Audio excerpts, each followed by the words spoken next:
DWI arrest that has now sparked a federal excessive force lawsuit. That suit filed today seeks $500,000 against a Brooklyn Park police officer, alleging not only that a man's civil rights were violated, but that the officer lied about what happened. And we found that it's not the first time that this officer has been accused of excessive force. 5 Eyewitness News reporter Mark Albert has a story you'll see first on 5. Mark?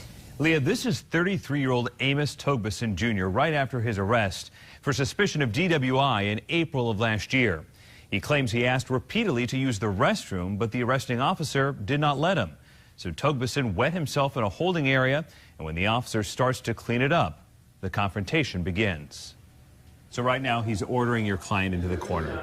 That's right. Face the wall. All right, move over to that corner. This is Brooklyn Park officer Michael Roble telling a handcuffed Amos Togbeson to stand still in the corner of a holding room at police department headquarters.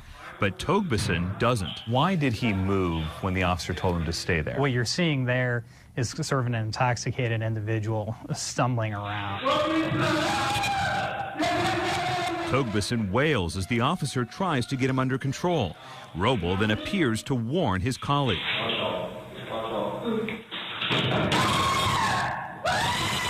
The officer says twice to the other person, watch out, watch out. He knew he was going to take this man to the ground. He turns his body, he plants his foot, and he pile drives him headfirst into the ground. And what happens? When Mr. Togbeson's head splits open, the blood immediately starts to pool. A puddle of blood quickly grows under Togbeson's head. When he's moved to the side to be treated by paramedics, the amount of blood becomes clear. You open your eyes? Togbeson moans, lying prone on the floor with a concussion. He needed 13 stitches and now has permanent head injuries, his attorney says.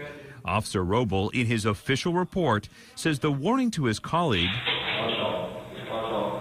was to protect her from splashing urine, and that this was not a planned takedown, but the two fell, the officer wrote, because, quote, my boots began slipping on the wet floor. My father is a retired police officer. I have a great affinity for police officers. I grew up with them my whole life. And for me, what I find personally offensive is the breach of public trust, where an officer lies to us and they expect us to believe it. And you believe this officer is lying? Absolutely. A department spokesman declined to comment on behalf of Brooklyn Park Police or Officer Roble, citing the ongoing litigation. An official response will be filed in court in the next few weeks. You can watch an extended clip of the altercation right now on our website at ksdp.com. Mark Albert, 5 Eyewitness News.